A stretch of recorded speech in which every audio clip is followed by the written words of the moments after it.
Ouais, allons-y. Ouais. Oui, donc bonjour à tous. Donc nous sommes ici présents pour un webinaire de présentation des appels à projets du PEPR exploratoire SPIN. SPIN, innovation spintronique pour un numérique frugal, agile et durable. L'objectif de ce webinaire, c'est de donner des détails sur le futur appel à projet, notamment en termes de timing, format, répondre à toutes les questions. Donc une présentation qui est faite avec un outil Livestorm. Ensemble par les deux porteurs des projets du programme PEPR, donc moi-même, Lucian Prejbianu pour le COA, et puis Vincent Cross pour le CNRS. Bonjour à tous. Bonjour à tous. Comme dans cet appel à projet, qui est ouvert à une communauté qui est plus large, bien entendu, que la communauté PEPR Spin qui s'est mobilisée pour la mise en place du PEPR Exploratoire il y a maintenant 2 ans de ça.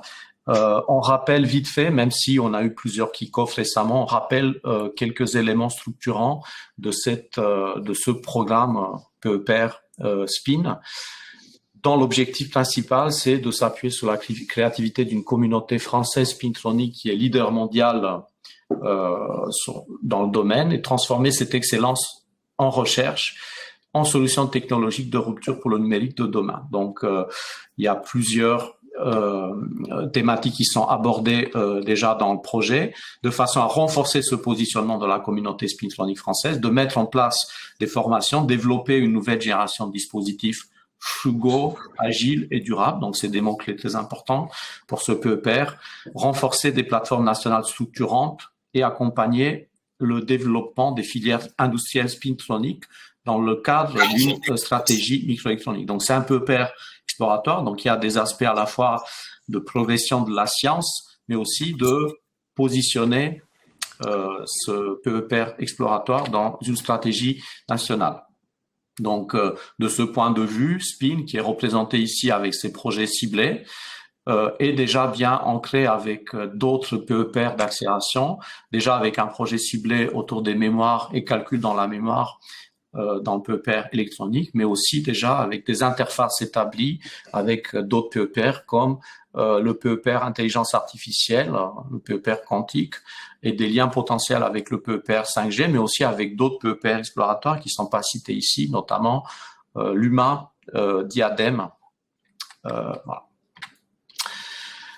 Donc Vincent, si tu veux détailler les projets. Oui. Pour détailler un tout petit peu et juste compléter par rapport à la planche d'avant, tous les mots importants, les mots-clés étaient présents dans cette planche.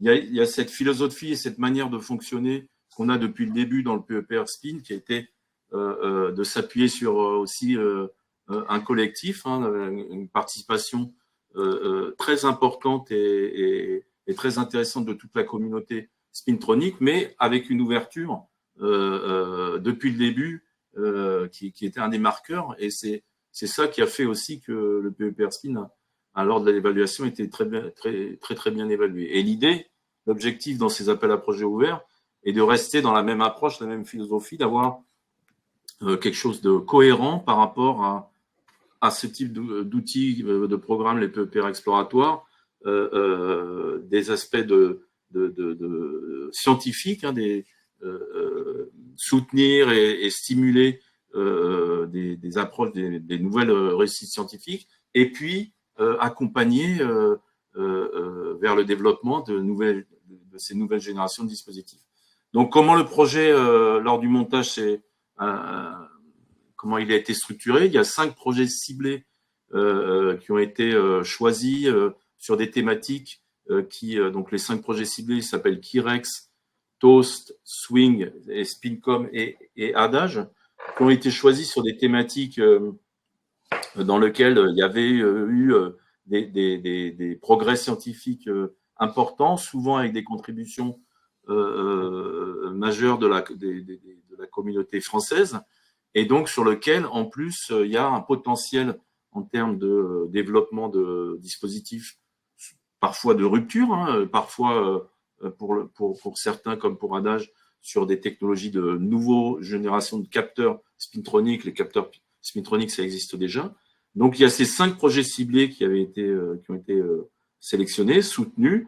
Et ces projets-là aussi ont des thématiques, des sujets qui sont alignés sur des domaines scientifiques qui sont identifiés dans la stratégie nationale. Ça a été mentionné par Lucian juste avant. Il est important pour les PEPR exploratoires d'avoir comme objectif de s'inscrire à terme du projet, mais avant si possible, dans les stratégies nationales, que ça peut être en électronique, ça peut être en 5G, 6G, réseau du futur, en technologie quantique, en intelligence artificielle et d'autres dans notre cas. Voilà, donc l'idée est d'avoir choisi ces 5 projets avec ces critères-là.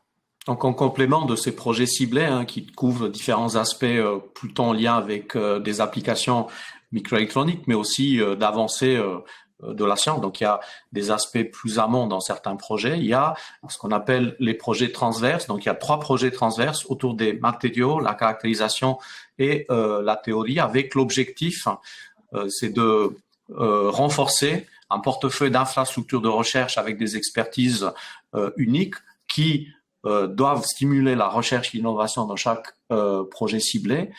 Et on doit mentionner que toutes les actions liées à la nanofabrication reposent dans le cadre du PEPR SPIN sur les plateformes académiques Renatech, avec par exemple notamment le déploiement du ligne pilote spintronique par voie équipée CPR, PEPR électronique. Donc ça, c'est le complément des projets ciblés, donc 3 projets transverses en plus des 5 projets ciblés. Donc ça, c'est le découpage initial du projet PEPR pour, en plus de ces projets ciblés, projets transverses, donc il y a les projets ouverts.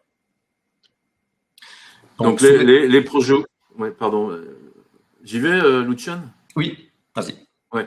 Donc les projets ouverts, on va faire rapide parce qu'on va en parler beaucoup plus dans la suite.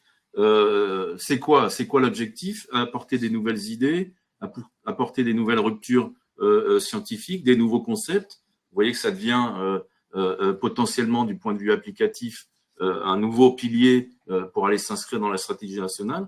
Donc, l'idée et l'objectif de ces appels à projets, avec, on va y revenir, un premier appel en ce moment et un deuxième appel qui aura lieu dans 2 ans, différents types d'outils. Mais toute l'idée est d'aller s'inscrire dans le schéma et l'organisation globale du PEPR tel qu'elle est aujourd'hui, avec les projets ciblés existants, pouvant être dans la ligne ou dans les thématiques des projets ciblés existants ou entre les projets, ou bien d'apporter des nouveaux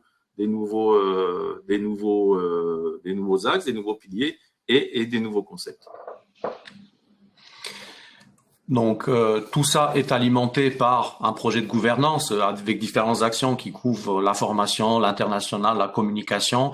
Il y a des aspects durabilité avec un projet découpé avec un budget spécifique dans lequel les appels à projets occupent une partie importante, donc 40%. Donc, la moitié de ce budget va être mis dans le pot commun ou à l'appel maintenant, donc avec ce premier appel, en sachant qu'il y en aura un deuxième, donc décalé de 2 ans, comme on disait. Donc ça, c'est un peu l'organigramme, le calendrier du PEPR SPIN qui a eu son T0 scientifique au mois de novembre. Donc la partie scientifique est sur 6 ans. Donc ces projets qui vont être lancés maintenant, on espère les contractualiser pour les avoir démarrés début 2025 et comme ça ils vont alimenter différents aspects, soit des nouvelles idées, soit renforcer les projets ciblés, projets transverses. Donc cet appel à projet a été mis en place par un comité en charge. Donc, il y a en plus des 2 directeurs de programme, donc moi-même et Vincent. Donc, il y a 3 collègues qui ont beaucoup œuvré avec nous dans la définition du projet, de l'appel à projet. Donc, Alexandra Mougin, Olivier Flouchard et Stéphane Mangin.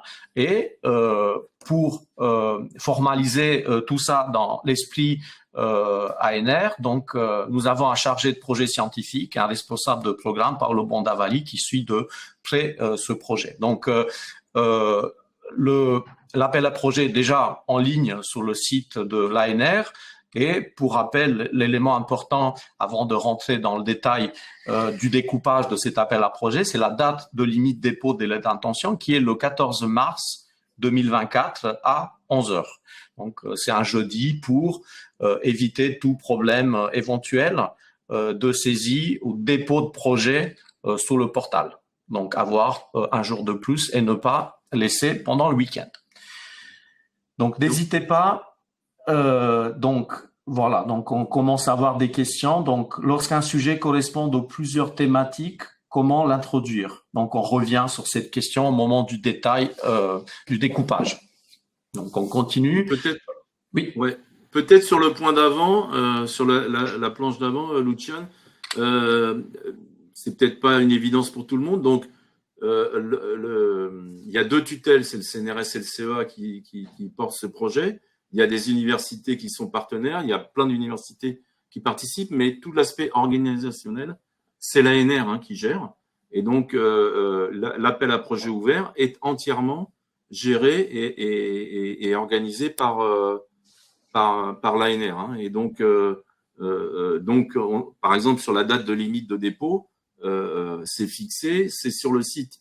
Tous les dépôts de dossiers de lettres d'intention sont sur le site de l'ANR et ne pourront pas être reçus par d'autres canaux que celui-là. Ça, c'est un point très, très important.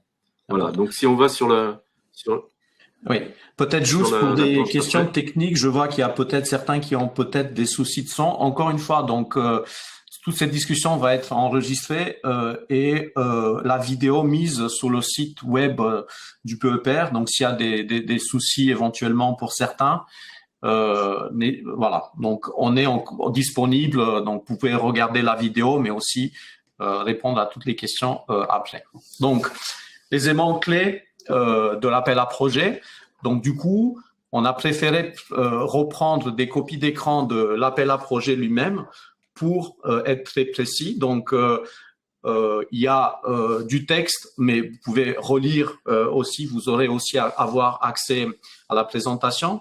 Donc, on reprend les principaux éléments qui sont sur les slides. Donc, l'objectif de cet appel à projet est de ressourcer et compléter le programme initial du PEPR dans le but de capitaliser de nouvelles opportunités, amplifier son impact en cohérence avec la mission et les objectifs. Donc, on doit tenir compte de l'existant. Donc, c'est pour ça qu'il y aura un argumentaire à écrire par rapport à l'existant du projet, notamment dans les projets ciblés appelés ici Moonshot Projects, donc les 5 projets ciblés, Transverse Projects et TP.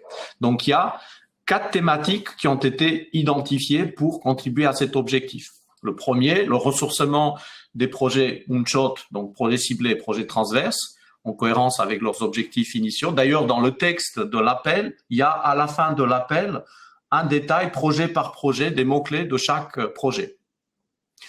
Créer des opportunités en bâtissant des ponts entre ces projets, ouvrir des nouvelles voies de recherche non couvertes dans le programme de travail initial, un PEPR, un programme de recherche est long dans la durée, donc des nouvelles idées sont importantes pour ressourcer le programme, et amplifier l'impact du PEPR en synergie avec d'autres communautés thématiques. Donc, tout lien, tout pont créé avec un autre PEPR, c'est un élément important qui va être considéré. En bas de page, vous avez pour chaque slide le lien direct sur le site de l'ANR pour aller directement sur le texte du call. Donc, ouais, peut-être sur le point d'avant, ça veut dire que vous verrez sur le document modèle pour la lettre d'intention que vous pouvez récupérer également sur le site ANR, qu'en première page, vous avez ces 4 thématiques et vous pouvez cocher une ou plusieurs de ces thématiques par rapport au projet que vous voulez proposer. Il y avait une question dans le chat qui dit comment introduire lorsqu'un sujet correspond à plusieurs thématiques. C'est là, c'est à ce moment-là, dans la lettre d'intention, vous pouvez indiquer que votre projet ressource un ou plusieurs Moonshot Projects, mais aussi apporte des nouvelles voies de recherche qui sont non couvertes par le programme initial, par exemple. C'est à ce moment-là, dans la lettre d'intention, sur la première page, vous pouvez cliquer sur une ou plusieurs des thématiques qui sont proposées. Alors, le rôle des directeurs, on va commencer avec celui-là, des directeurs du PEPR, hein, donc Lucian et moi-même. On vous l'a dit, on est accompagné d'un comité avec Alexandra Mougin, Olivier Fruchat et Stéphane Mangin, hein, qui on a préparé tous ensemble le texte, les documents modèles. Tout ça a été validé par l'ANR, par notre représentant ANR, et puis au-delà par le bureau à l'ANR qui s'occupe de tous les programmes PEPR. Et donc, on a indiqué qu'on était jusqu'à la date de dépôt des lettres d'intention, à disposition pour conseiller des potentiels porteurs de projets, pour les aider à potentiellement définir au mieux le périmètre scientifique de leur projet, et afin toujours le même objectif, hein, d'être en cohérence avec les objectifs du programme. Donc, l'ANR, autre que accompagner pour mettre un cadre pour le dépôt de projet, le portal, et là, il y a une expertise, une connaissance, un savoir-faire dans l'évaluation, la sélection des projets en phase 2. On reste, et on y revient sur les deux phases parce qu'on l'a pas mentionné jusqu'ici. Donc, ANR a constitué un comité d'experts internationaux qui sont représentatifs de la communauté spintronique européenne. Comme c'est un programme national, il faut faire appel à des experts internationaux qui vont évaluer. Et du coup, donc en amont du processus d'évaluation, le rôle des directeurs en interaction avec ce comité, c'est que on doit rappeler brièvement au comité d'experts les objectifs, les grandes lignes du PEPR, son positionnement par rapport à des stratégies institutionnelles. Et pour la suite, notamment en phase 2, le comité international prendra seul en charge les évaluations. Sur la base de cette évaluation, avec Vincent, nous proposerons la liste des projets pour financement et les montants qui pourront être alloués. Et ça, c'est en direct et en contractualisation avec le secrétaire général pour l'investissement et signature au niveau Premier ministre. Donc, chacun des projets lauréats fera l'objet d'un contrat de contractualisation. Donc, il semble qu'il y a actuellement des démarches pour une simplification en cours. Donc, on verra comment les projets qui sont inférieurs à 5 millions, donc ce sera le cas pour tous les projets ici de l'appel à projet, et d'une durée inférieure à 6 ans. 8 ans. Pour les projets, donc si c'est supérieur à 6 ans, du coup, il y a besoin d'une contractualisation spécifique. Si c'est inférieur, c'est pas le cas. Donc, quelques détails sur les projets. Donc, Vincent. Ouais, alors les détails très rapides, hein. Durée maximale 4 ans, et ça c'est pour on vous a montré très rapidement le Gantt, le diagramme, le Gantt du programme PEPR. 4 ans, c'est pour que les projets qui vont être sélectionnés dans ce premier appel à projet ouvert puissent finalement être synchronisés relativement bien avec quasiment la fin des 5 projets ciblés qui ont été sélectionnés, et tout ça dans l'esprit de pouvoir s'inscrire dans les prochaines pistes ou les prochains outils de la stratégie nationale. Donc 4 ans, 2 types d'instruments, les projets collaboratifs, et ça sera une majorité, hein, des projets collaboratifs, et quelques projets qu'on a appelés jeunes scientifiques, 1 à 2 projets dans ce premier appel. Donc il n'y a pas de répartition établie entre les 4 axes qu'on a mentionnés tout à l'heure, hein. Ça sera en fonction de la qualité et des objectifs des projets. Projets collaboratifs, alors il y a des points qui sont importants. Finalement, le montant de l'aide allouée, c'est au minimum 800 kg € et au maximum 1 million d'euros. Le minimum de 800 kg € nous est quasiment imposé par l'ANR. L'ANR veut avoir des projets qui sont structurellement différents et plus marquants que des projets ANR qu'on va appeler dans les calls plus standards de l'ANR. Et donc, il y a ensuite des projets jeunes scientifiques, donc avec un seul établissement bénéficiaire avec un porteur ou une porteuse, et un budget au minimum de 300 kg €, compris entre 300 et 400 kg €. Donc, pour répondre à la question qui est dans le chat, mais on y revient juste après. Donc, les partenaires industriels peuvent être associés au projet, mais sans financement. Et c'est la slide suivante qui détaille, disons, une copie d'écran des partenaires.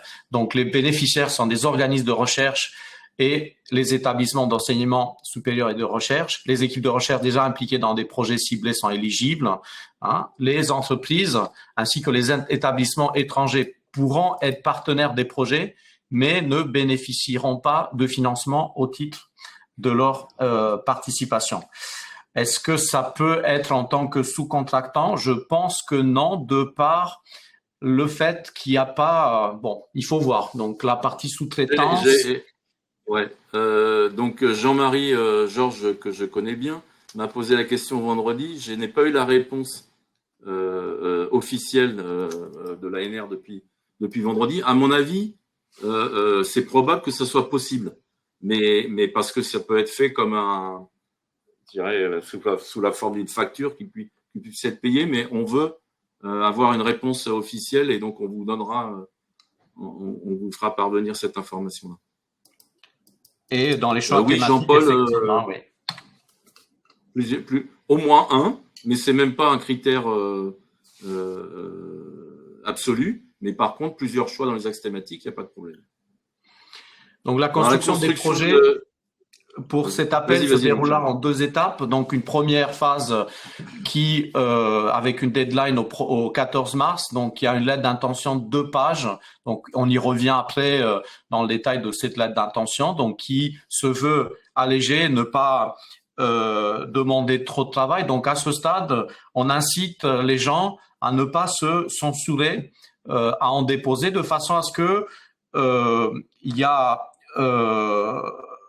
a une vraie dynamique à ce niveau-là et que même des idées qui remontent, même s'ils ne sont pas nécessairement financés à cet appel en particulier, constituent des idées qui pourront être exploitées à l'avenir. Donc, ne vous censurez surtout pas à ce stade en se disant bon, mon projet est peut-être pas suffisamment ficelé. Bon, après, il y aura un filtre qui va être fait, on y revient.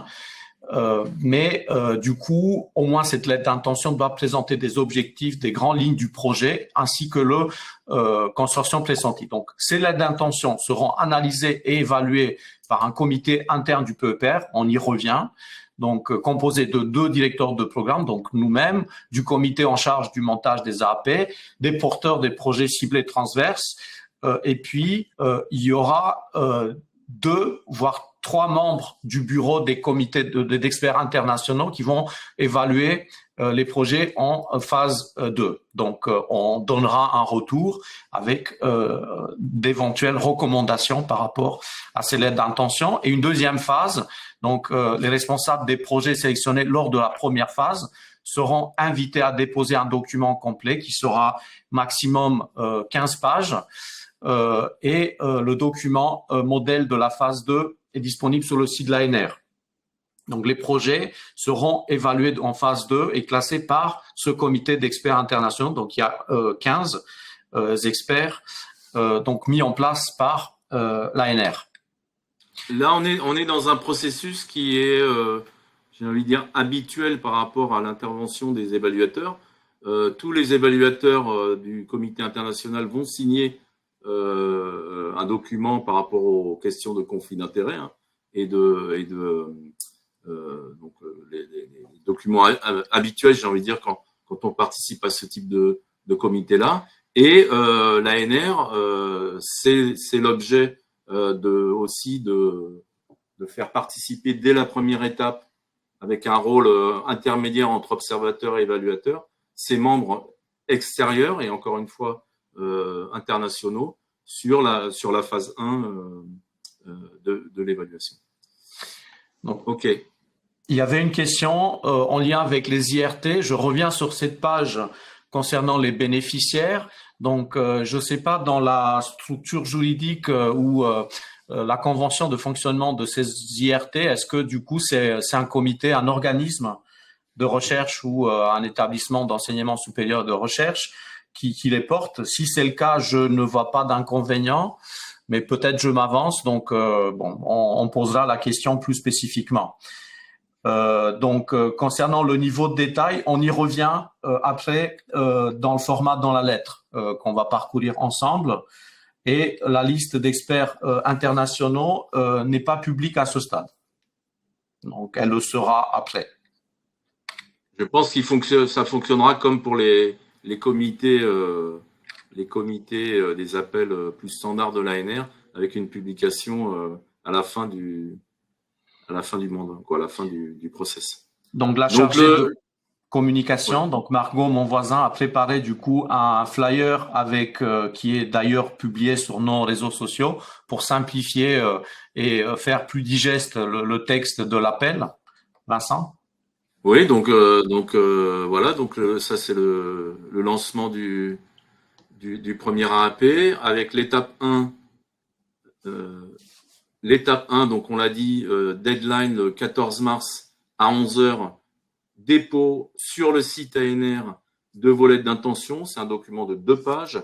On reviendra, il y a des questions par rapport au niveau de détail qu'il est nécessaire d'introduire. Dans 2 pages, l'idée et pas d'aller dans une description détaillée, mais plutôt de donner l'esprit, les objectifs et la cohérence ou comment les projets s'inscrivent dans les objectifs globaux du programme PEPR Spin. Un retour donc assez rapide.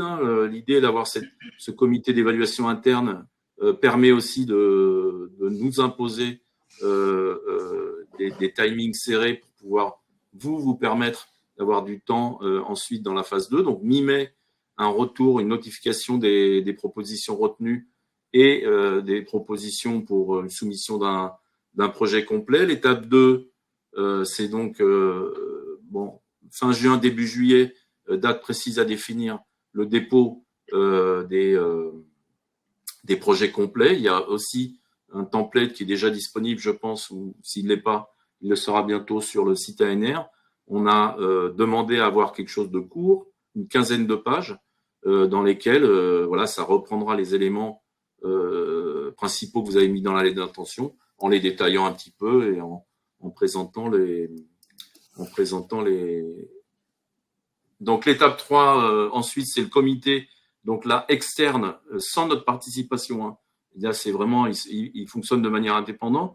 Lucian vous l'a dit, on aura une occasion de présenter le programme, mais c'est une présentation extrêmement courte, une dizaine de minutes. Donc, on ne va pas du tout rentrer dans le détail dans cette présentation-là. Et ce seront les 2-3 personnes qui auront participé à l'étape 1 qui feront le lien, finalement, avec ce comité. Un retour du comité vers mi-octobre 2024 avec l'annonce de la liste des projets retenus. Et puis, pour les projets sélectionnés, l'objectif est de démarrer avec le financement accessible dès début 2025. Donc, des questions qui sont arrivées dans le chat depuis. Donc, il y a Nils qui pose la question si des partenaires participant déjà à des projets ciblés peuvent-ils participer à des projets nouveaux. Donc, il n'y a aucune interdiction à ce que des partenaires déjà présents dans les projets ciblés le fassent.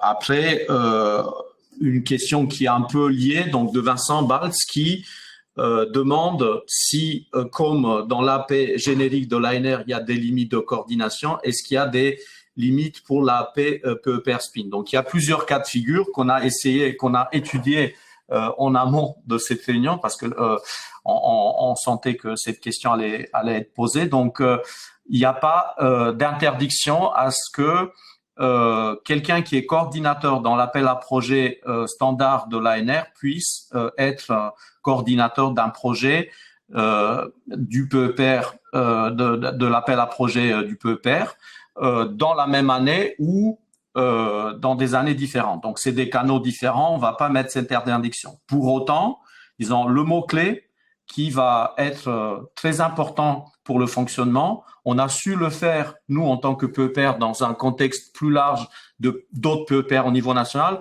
il faut pas le double financement. Donc, on sera très attentif à ce que il y ait pas deux choses qui soient deux fois financées. Donc, si vous avez déjà un projet en cours et que vous voulez proposer quelque chose qui est très similaire à l'appel à projet du PEPR, donc ça va pas le faire. Puis deuxième question, oui, peut-être que certains ont déposé déjà un projet dans l'appel à projet de l'ANR standard de cette année et il n'y a pas de garantie que ce projet va être financé. Donc à ce stade, même si on a un regard un peu de qu'est-ce qui va être retenu et puis qu'est-ce qui va être financé en phase 2. Donc, on est dans un processus décalé. On n'a pas la garantie absolue à ce stade de qu'est-ce qui va être financé. On a, avec Vincent, cette latitude de pouvoir ajuster financièrement et regarder le détail des projets qui sortent à l'ANR de façon à ajuster au mieux et ne pas avoir le double financement. Donc, je pense que on va faire très attention et on est suivi aussi là-dessus. On est suivi et par ailleurs, on l'a dit déjà et on le répète, c'est pas grave. L'objectif de l'ANR et notre objectif à nous, au travers de ces appels à projets, c'est d'avoir des projets qui sont différents des appels à projets standards, à la fois dans l'ambition, à la fois dans la cohérence par rapport à tout le programme PEPR Spin et on est attendu là-dessus par nos tutelles, par l'ANR. Donc, il paraît difficile de simplement pouvoir prendre le même projet et être bien évalué dans cet appel à projet ouvert. Claire a une question, Claire Baraduc, sur la possibilité d'avoir des partenaires extérieurs au PEPR Spin, bien sûr. Et n'appartenant pas nécessairement à notre PEPR, bien sûr également. Quand on dit l'ouverture vers d'autres communautés, on commence à avoir un focus un petit peu des lunettes PEPR pour notre vision de l'archère, mais il n'y a pas que ça, bien sûr. Et quand on dit ouvert à d'autres communautés, c'est dans tous les sens du terme. Mais du coup, tout labo qui est dans une dynamique PEPR ou pas, peut participer à un consortium. Donc après, c'est dans l'argumentaire du choix du consortium qu'il faut apporter les détails. Mais il n'y a aucune obligation, voilà, à ce que on soit partenaire d'un PEPR Spin ou d'un tout autre PEPR. La question de Henri. Est-ce que dans les deux pages, on aura et la place et puis l'argumentaire suffisant pour que le projet soumis ne sera pas doublement financé? Bon, à ce stade, je pense que bon, ça va être compliqué dans les deux pages de se dire bon, on a une connaissance plutôt fine, mais peut-être pas exhaustive de tout ce qui est financé. Et puis le paysage est dynamique. Je pense que ça, bon, ne passez pas trop de temps, passez plus du temps à argumenter scientifiquement et donner des éléments d'impact, d'organisation, tout ça, que de dire que le projet a été ou pas financé par ailleurs. Donc, ne passez pas trop de temps sur la complémentarité, je dirais, à ce stade. Mais bon, ça c'est une question ouverte encore. Question Jean-Paul Kapler, le synchrotron, en fait Soleil en particulier, a déjà obtenu des financements dans le PEPR Spin au travers de l'appel à projet SpinMat en termes d'équipement. Donc la réponse est je vois pas pourquoi du coup il serait non éligible pour déposer un projet. Donc je pense que c'est oui. Des images dans la lettre d'intention, Guillemin, Rodari, pourquoi pas? Après 2 pages, c'est court, hein, mais pourquoi pas? Il n'y a pas d'interdiction là-dessus. Ok, donc le commentaire de Frédéric, bon, c'est vrai que effectivement le fonctionnement en silo de l'ANR, c'est une occasion de dépasser ça. Donc, on essaie d'avancer. Donc, sous la phase, donc là, on donne quelques éléments plus spécifiques sous la phase des lettres d'intention, la première phase. Donc, l'aide d'intention, donc rédigée en anglais. Donc, la question peut se poser. Bon, la première phase, c'est un comité interne, donc français peut convenir également, mais on a 2 ou 3 membres du comité d'experts internationaux qui vont être présents. Donc, rédigé en anglais. Le format, donc, c'est 2 pages en plus du tableau de synthèse et du résumé. Donc, on y revient sur le format fourni et que tout document non conforme sera considéré comme non recevable. Donc, l'aide d'intention déposée avant la date limite du 14 mars sur le site dédié de l'ANR, modèle disponible, format PDF, avant la date de clôture. Donc, il y a des critères de recevabilité pour les projets jeunes scientifiques. Donc, la règle d'éligibilité est que le porteur a soutenu sa thèse de doctorat ou obtenu tout diplôme ou qualification correspondant au standard international de doctorat au maximum 7 ans avant la date de limite de dépôt de la première phase. De plus, l'éligibilité à l'instrument jeune scientifique est limitée à 5 ans après la prise de fonction au sein de l'organisme d'enseignement. Donc, pour résumer, donc CDI, maximum 7 ans après la thèse et maximum 5 ans après la prise de fonction. Donc, établissement coordinateur, on a discuté. Établissement français. Donc, une même personne ne pourra déposer qu'une lettre d'intention en phase 1 en tant que responsable de projet. Donc, si celle-ci est retenue, ne pourra coordonner qu'un seul projet en phase 2, projet complet. Cependant, il est possible de participer à plusieurs projets en tant que responsable scientifique d'une des équipes participant à d'autres projets. Donc, les membres du comité d'évaluation interne, et ça, on revient après sur la façon dont l'évaluation va se faire en première phase, ne pourra pas coordonner le projet. Ils peuvent cependant être responsables scientifiques au titre d'un établissement partenaire du projet. Donc, il y a eu d'autres questions entre-temps. Il y avait une première question, Nicolas Jaouen, est-ce qu'on peut avoir des partenaires étrangers? La réponse est oui, mais sans financement. C'est comme pour les entreprises. Hein. Elles peuvent participer au projet, mais sans financement. Donc, le site de dépôt de la lettre est déjà fonctionnel, donc on y revient, mais du coup, c'était le site de l'ANR. On y revient. Donc, il y a le site ANR de l'appel donc qui va être dans les slides proposés. Donc, il est déjà disponible depuis le 12 février sur le site de l'ANR. Oui, pour partenaires étrangers, effectivement, il peut être partenaire, mais sans financement. Mais on peut l'afficher, notamment pour une expertise particulière, mais il ne pourra pas demander du financement. On peut mettre de la bibliographie dans la mesure où ça reste dans les 2 pages. Après, il ne faut pas mettre une bibliographie exhaustive à ce stade.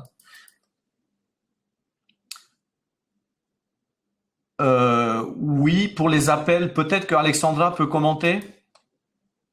Donc, est-ce que pour les appels jeunes chercheurs, on a prévu des règles pour allonger les délais pour les jeunes femmes ayant eu des congés de maternité? C'est les mêmes règles? C'est bon, mon micro doit fonctionner. C'est exactement les mêmes règles que pour l'ERC, en fait. Effectivement. Et il n'y a aussi pas que pour les jeunes femmes, il y a en cas d'arrêt maladie ou de... c'est peu fréquent maintenant, mais d'engagement militaire. Enfin, voilà. Donc, oui. On avance sur les critères d'évaluation. Donc, vous les retrouverez également dans le document qui est disponible dans le texte de l'appel à projet. On a ajouté un élément, là, c'est pour être complètement transparent. Je pense que depuis le début de cette aventure PEPR, c'est un des points importants pour nous. Donc, on vous a indiqué en rouge ici les proportions dans le critère d'évaluation sur les 3 grands axes pour la phase 1, l'excellence et l'ambition scientifique, à 40%, la qualité du consortium, les moyens mobilisés, la gouvernance, 30%, et l'adéquation à l'appel et l'impact du projet, 30%. Donc, le niveau de détail en dessous donne la pondération pour chaque élément. En phase 2, les aspects qualité de consortium, moyens mobilisés, gouvernance, adéquation, l'appel, impact du projet vont être importants, mais l'excellence va compter encore plus pour le comité scientifique externe. Donc, le processus d'évaluation de la phase 1, donc 15 personnes qui sont déjà identifiées, donc les 2 directeurs de programme, les membres du groupe AAP en charge, donc Alexandra Mougin, Stéphane Mangin. Il y a les porteurs des projets ciblés, donc 5 porteurs. Il y a 2 responsables scientifiques par chaque projet transverse, de par leur ouverture thématique plus large. Donc du coup, ça nous fait 2 plus 2 plus 5 plus 6. Donc on arrive à 15 personnes. Et à ces 15 personnes, donc il y aura 2 voire 3 membres externes parmi les membres du panel international qui vont participer à cette première phase de présélection en tant que observateurs. Donc, sous le calendrier prévisionnel et fonctionnement de ce comité d'évaluation interne, donc il y a une première réunion du comité pour la répartition des lettres d'intention qui aura lieu le 21 mars. Au moins 3 évaluateurs par projet, ce qui va nous donner, en fonction du nombre de projets soumis ou lettres d'intention soumises à la première phase, entre 4 et 8 dossiers à évaluer par personne. Donc, fin avril, réunion du comité pour sélectionner les projets retenus pour la phase 2. Début mai, mi-mai, publication des résultats, rédaction des rapports d'évaluation, un peu classiquement. Donc, oui. Non, vas-y. Donc, bon, les règles de participation à comité et les questions de conflit d'intérêts, on a passé du temps aussi avec l'ANR sur ces aspects-là pour la phase 1. Donc, les membres de ce comité interne, les 15 personnes, on a comme règle qu'ils ne peuvent pas coordonner un projet, mais il est possible, ils peuvent participer en tant que responsable scientifique d'un partenaire ou contribuer à un des projets. Il y aura une signature d'un accord de confidentialité.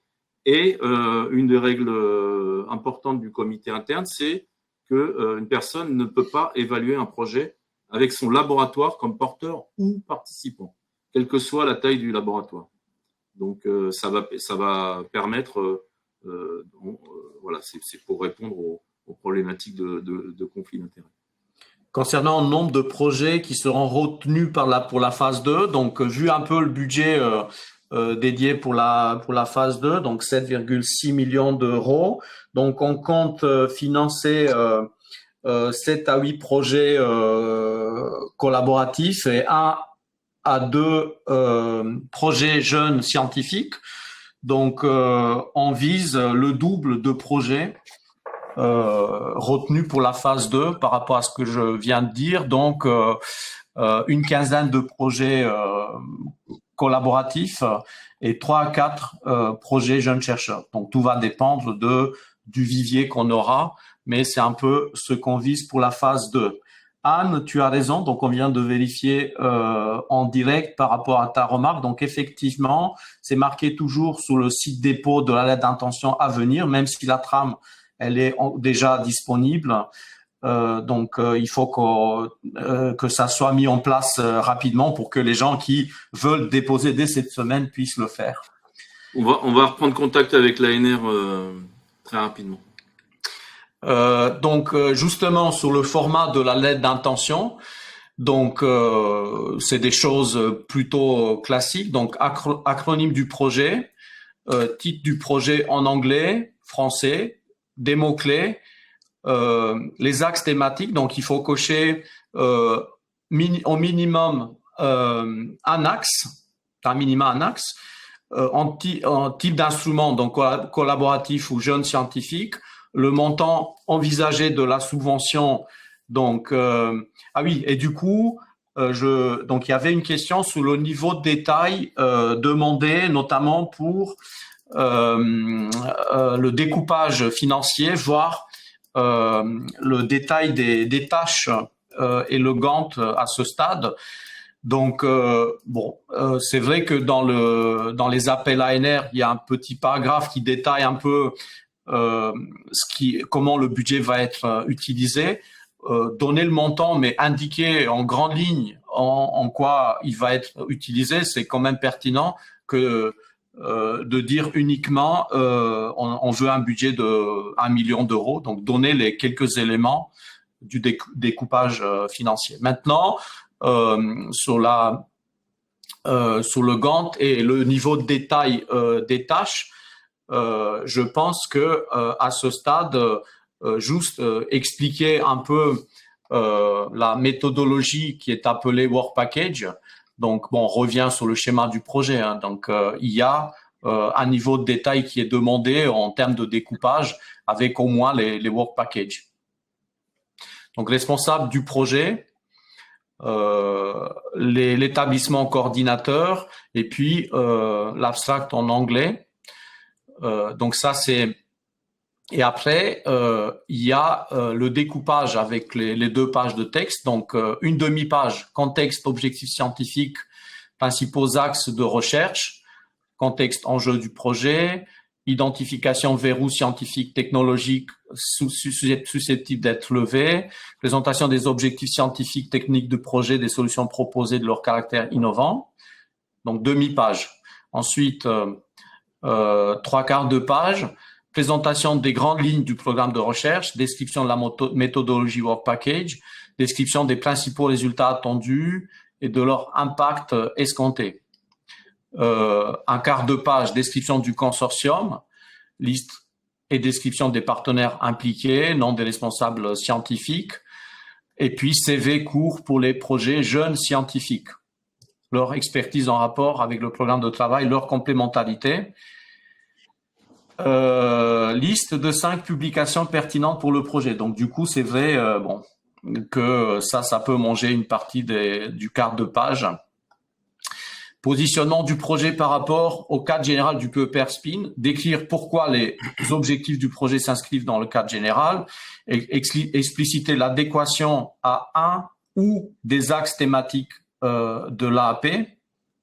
Décrire comment le projet va contribuer au PEPR, ses impacts scientifiques, socio-économiques, sociétaux, expliciter l'impact en termes de structuration de la communauté pour les projets collaboratifs et de tremplin vers l'autonomie, vers les chaires jeunes scientifiques. Préciser si cela est pertinent, comment le projet se positionne par rapport à des objectifs et enjeux adressés dans d'autres PEPR, électronique, quantique, diadème, LUMA, IA, 5G, ainsi de suite. Alors, tout ça, ce sont des guides. Hein. Après, rien n'est imposé. Vous n'êtes pas obligé de répondre pour chaque un des points à chaque sous-point dans le bullet point. C'est des soutiens pour éventuellement apporter les informations qui nous paraissent pertinentes. Si vous en avez d'autres, l'important, c'est que ça rentre dans 2 pages. Alors, quand on dit 2 pages, hein, c'est 2 pages plus la page d'accueil et la page de résumé. Hein. Donc, au total, ça fera un 4 pages. Voilà, c'était indicatif le découpage. Vous pouvez ajuster si les principaux éléments sont dedans. C'était indicatif, donc vous pouvez modifier.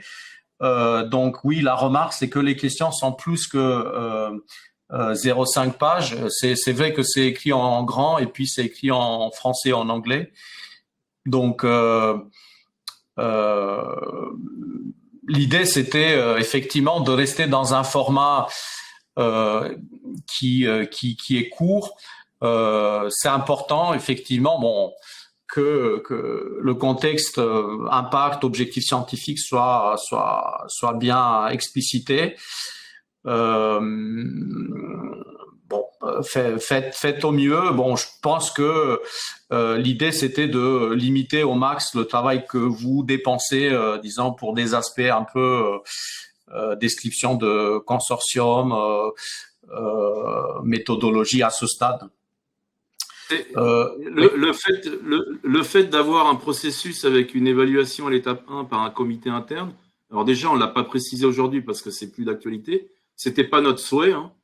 Initialement, et ça avait été présenté à pas mal de reprises, on l'avait dit, on voulait que tout soit évalué par un comité externe. L'ANR a demandé à ce que ça ne soit pas le cas.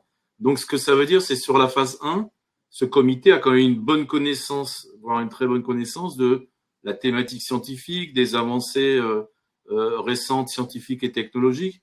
Donc c'est pour ça qu'on s'est dit aussi qu'un document léger, 2 pages, sans rentrer dans des détails, permettait aussi, malgré tout, à un comité d'avoir les éléments qui sont importants pour décider sur les critères d'évaluation qu'on a mentionnés juste avant. Donc ça fait partie ça a été un choix de faire un document aussi très court pour cette lettre d'intention. Donc les 5, parce qu'il y a du coup des questions concernant la place que les 5 publics vont occuper. Donc il y a une possibilité de mettre une note en bas de page et ne pas mettre la liste de tous les auteurs, mais juste guider si pour les publics ça peut être assez court. Donc premier auteur. Je veux dire une publique par ligne, hein, ça fait 5 lignes, hein, c'est pas. Ça fait 5 lignes et en bas de page ça occupe pas tant que ça. Et ça peut être mis avec aussi dans la même ligne, disons, ne pas faire une ligne séparée pour chaque.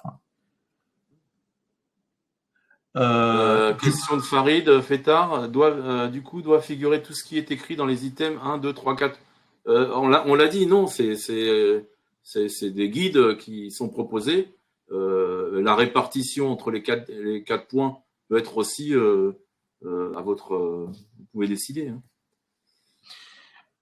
Mais je dirais la taille de chaque partie peut être modulable. Pour autant, des éléments de chacun des 4 items doivent apparaître. Sinon, il y a des points qui vont pas être cochés, notamment dans les critères d'évaluation. Donc, vous avez le découpage, la pondération. Donc, s'il n'y a pas des éléments, clarté des objectifs, caractère novateur, pertinence de la méthodologie. Donc, si la méthodologie n'est pas là, dans la note finale, il manquera des points. Ouais. Sur le point par rapport au financement de Soleil et la possibilité de coordonner, on va se renseigner. Hein. Honnêtement, on n'a pas peut-être la réponse validée, tamponnée par l'ANR, mais le fait qu'ils aient été éligibles à un financement sur des équipements dans un des projets ciblés du PEPR, je ne vois pas comment ils ne pourraient pas être, par exemple, les entreprises, même à ce stade, n'étaient pas éligibles. Hein. Donc, je ne vois pas pourquoi ça aurait changé. Mais on va se renseigner et on vous donne la réponse d'ici 2 jours dès qu'on a le retour de l'ANR. Moi, je pense qu'ils ont le règlement financier le même qu'avant. Donc, Soleil peut, 1, participer et 2, en tant que participant, peut aussi coordonner un projet. Non, la question, c'est peut-être, est-ce que, tu vois, il y a le côté coût complet, coût marginal.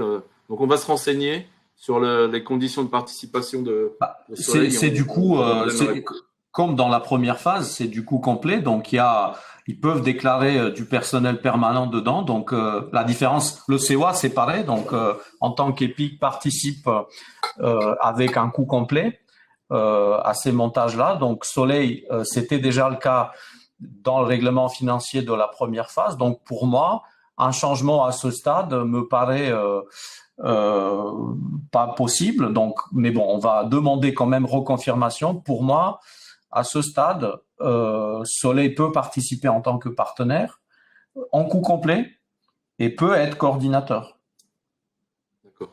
Et du coup, comme on va poser la question, on posera la question pour le SRF s'ils sont dans une même position.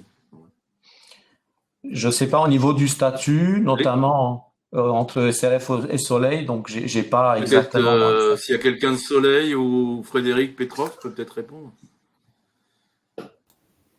Est-ce qu'il y a un statut différent? Oui. Moi, je dirais qu'à Soleil, il y a un statut différent parce qu'ils sont associés à une UMR. Non, mais entre le SRF par rapport à Soleil. Ben, je pense pas c'est des sociétés civiles toutes les deux, mais internationales. Il y en a une qui est internationale. D'accord. Ben, voilà. Bon, on va se renseigner et on vous donne la réponse. Donc, les personnes qui posent ces questions-là, donc Anna Valcarcel-Horty et Guillaume Bettier, revenez vers nous si on vous donne pas une réponse d'ici la fin de la semaine. Non, mais on donnera les réponses. Et puis, comme dit Nicolas, Soleil a été considéré comme EPIC pour l'ANR. Oui. Donc, Et c'était le cas comme EPIC aussi pour la phase de la mise en place des projets ciblés, projets transverses. Voilà. Donc, du coup, question-réponse. Bon, on a. N'hésitez pas s'il y en a encore. Hein, on a encore un peu de temps. Juste pour dire que dans notre présentation, donc il y a des liens utiles à la fois. Donc, le site ANR de l'appel à projet du PEPR, le gabarit de la lettre d'intention sur le site de l'ANR, mais aussi le détail plus écrit du coup sur notre site web du PEPR que on vous encourage fortement à aller visiter.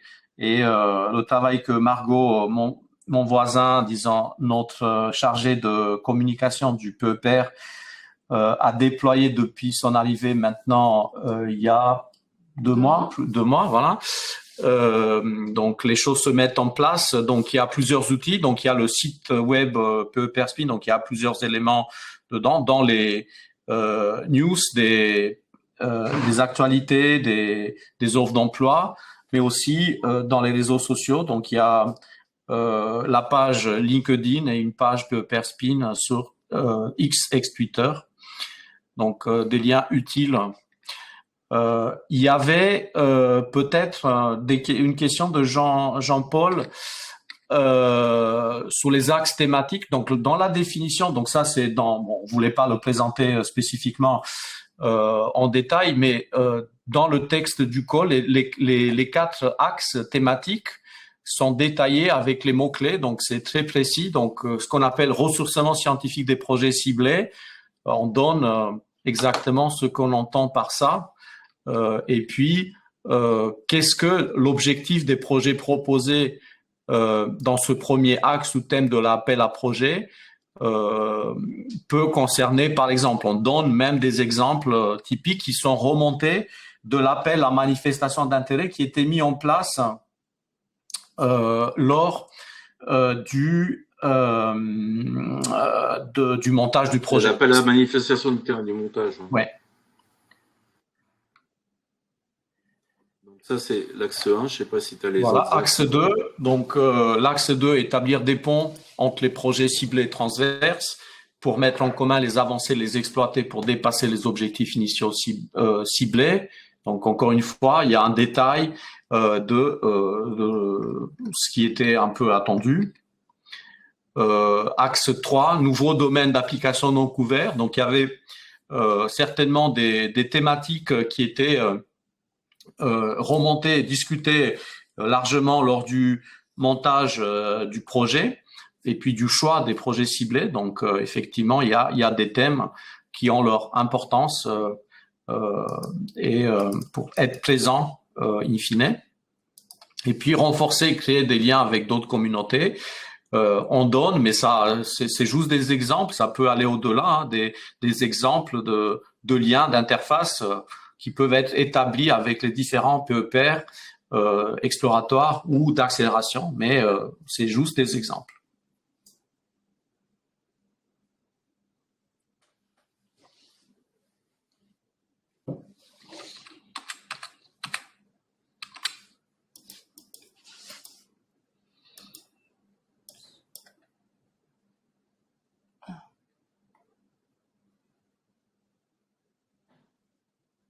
Donc là, s'il y a des questions, soit dans le chat, soit vous prenez la parole par rapport à... Il y avait une remarque de Anna par rapport à notre discussion et du coup, il faut qu'on regarde. Donc, du coup, Soleil, donc, dans le règlement financier du DPEPR apparaissait en tant qu'EPIC et a pu justifier des coûts complets lors du montage et leur participation dans certains projets, il me semble, dans Spinkarak. Peut-être que pour l'ANR classique, c'est EPST, mais je sais pas. Par exemple, je donne l'exemple du COA qui, lorsqu'il y a un partenaire industriel dans l'ANR, disons, le COA peut apparaître en coût complet, mais c'est un partenaire industriel. Ici, dans le cadre de l'AAP des PEPR, les industriels peuvent être associés mais sans financement et le COA peut apparaître en tant qu'EPIC ou apparaît en tant qu'EPIC indépendamment de la présence ou pas d'un partenaire industriel. Donc, du coup, pour moi, et ça reste encore à confirmer, donc Soleil, donc à vérifier aussi pour ESRF qui peut avoir un statut différent à l'international, mais pour Soleil, comme on a eu déjà le cas dans la première phase de montage, ils peuvent apparaître en tant qu'EPIC avec coût complet. Voilà, ce sera le cas aussi pour les appels à projets. Est-ce qu'il y a d'autres questions auxquelles qu'on n'a pas abordées dans notre présentation, qui n'ont pas été… Alors, Nicolas Tircelin, en cas de projet similaire, y aura-t-il des propositions de fusion de projet par le comité de sélection en phase 1, ou alors le consortium est figé lors du dépôt en première phase? Donc, on a dit, il est indiqué dans le texte de l'appel qu'il y a des recommandations qui seront faites, et d'ailleurs il y aura un rapport pour tous les projets, ceux qui sont non retenus et ceux qui sont retenus en phase 1, ce sera des recommandations pour la phase 2. Les questions, si vous avez des questions par rapport je dirais, à votre consortium et la pertinence de votre consortium, c'est avant le dépôt de la lettre d'intention, avant le 14. Encore une fois, Lucian ou moi ou les membres du comité AP, on est à disposition pour discuter de la cohérence et la pertinence des projets par rapport au PEPR Spin dans son ensemble. Donc non, il n'y aura pas après la phase ou pendant l'évaluation de la phase 1 des consortiums qui seront redessinés.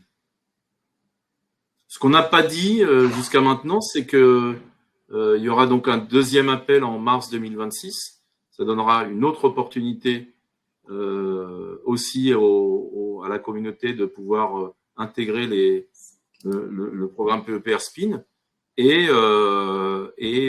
d'ici là, je veux dire, de participer, il y a déjà, dans le cadre des projets ciblés qui sont déjà financés, des partenaires, des participants qui n'étaient pas là au début, qui n'ont pas à ce stade de soutien financier, mais qui participent à la dynamique scientifique et qui peut-être, dans ce cadre de ce premier appel ou dans le deuxième appel à projet en mars 2026, là, intégreront avec un soutien financier une thématique scientifique en amenant du ressourcement, par exemple, ou alors des nouvelles approches pour les applications.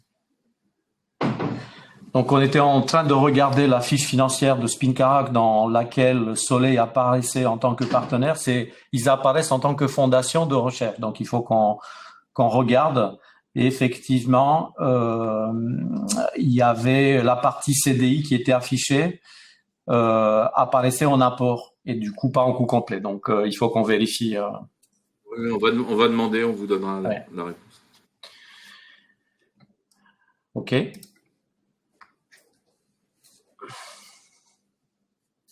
D'autres questions? Encore une fois, Lucian l'a dit, hein, à ce stade-là, l'idée est vraiment de pas vous mettre des entraves, hein, d'être force de proposition. On a choisi ce schéma court pour cette lettre d'intention très courte pour aussi ne pas demander un travail de rédaction trop important. L'idée est d'être créatif et d'apporter des choses nouvelles à la fois sur les différents développements spintroniques et fondamentaux et applicatifs. Alors, les questions. Paul Noël, pour les projets. Oui, vas-y, pardon. Il y a un décalage de son, donc on apprend sous le tas. Donc c'est un outil qu'on n'utilise pas au quotidien, mais on s'est dit ça permettait d'avoir un peu plus de lisibilité, de garantie qu'un zoom classique, comme on ouvrait largement, donc on l'utilise, mais du coup il y a un petit décalage de voix, ce qui explique certains décalages entre les réponses. Donc du coup il y avait une question de Serge de Santos qui est certainement du coup pas de la communauté PEPR Spin, et en fait la question est pertinente, c'est comment avoir la liste des participants aujourd'hui.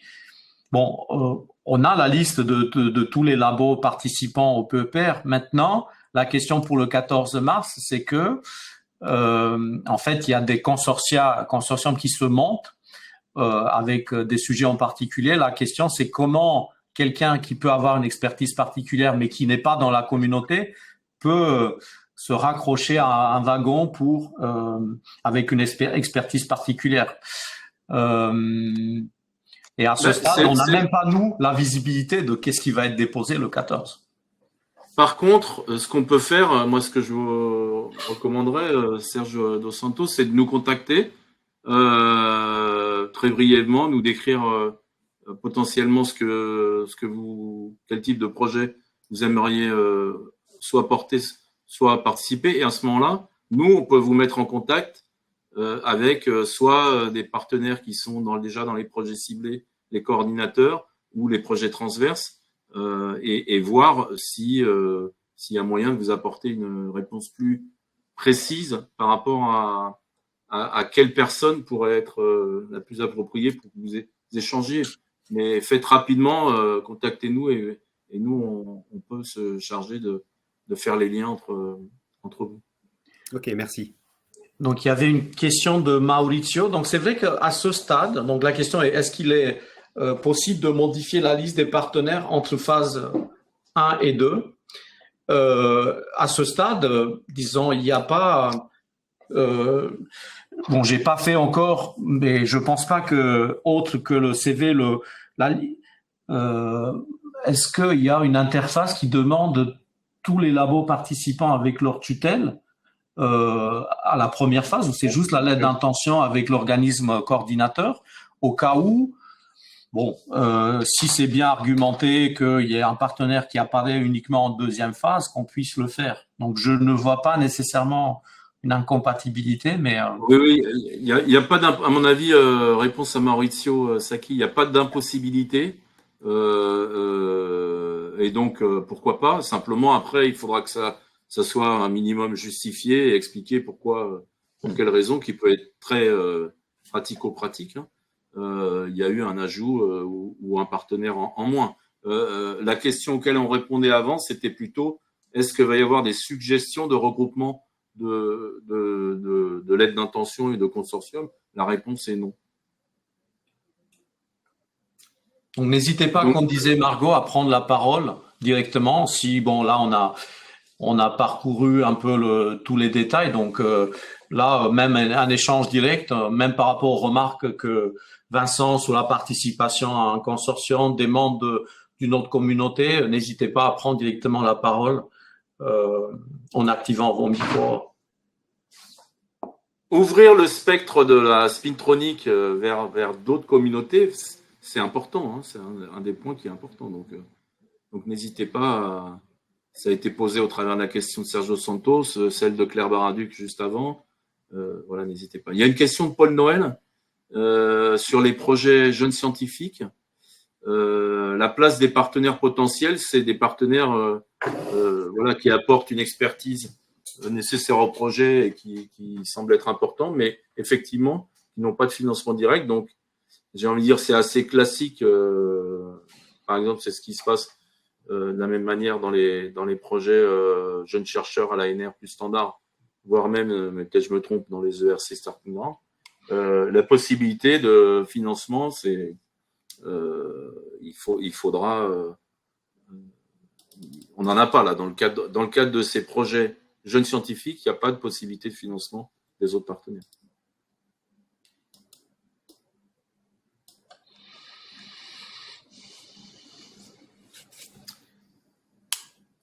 Ok. Donc, tout le webinaire a été enregistré, hein, et donc c'est Margot qui valide, mais va être accessible sur le site du PE. Il y aura un lien vers sur le site du PEPR Spin pour celles et ceux qui n'ont pas eu le temps de noter les réponses, et les supports aussi, on peut éventuellement les partager, c'est pas de problème. Le support, ensuite les liens utiles qui sont sur cette page-là, donc n'hésitez pas. Après, n'hésitez pas à nous contacter pendant cette phase, aussi avec Alexandra et Stéphane. Et puis, encore une fois, disons, on arrive après le lancement de tous les outils. Donc, c'est une phase importante de notre PEPR pour sa dynamique, son ressourcement. Donc, n'hésitez pas si vous avez une idée, ne vous freinez pas à ce stade, même si peut-être c'est pas complètement ficelé. C'est intéressant, ça donnera au moins une température de la dynamique actuelle de la communauté. Donc, on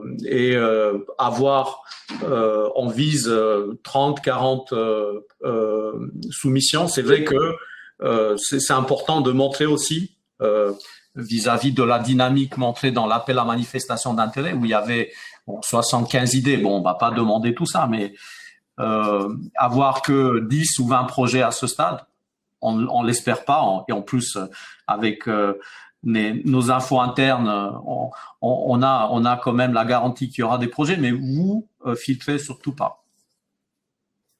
Un point, on l'a dit explicitement, mais les projets qui seront retenus, ils feront partie intégrante du PEPR Spin, hein, c'est-à-dire que on sera tous dans le grand paquebot PEPR Spin. Il y a une évaluation importante de ces programmes qui est prévue à mi-parcours, donc d'ici maintenant 2 ans et demi.